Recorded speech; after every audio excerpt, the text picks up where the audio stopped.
தொட்டதும் கனிந்து விட்டது. பெண்மை என்பது என்னை வென்றது, பேச்சு நின்றது, வெட்கம் வந்தது.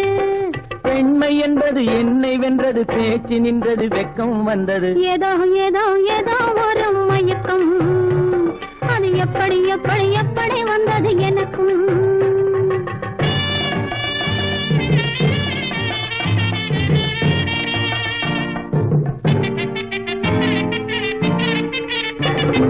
கண்ணும் கண்ணும் கலந்து விட்டது, காதல் கதவு திறந்து விட்டது. கண்ணும் கண்ணும் கலந்து விட்டது.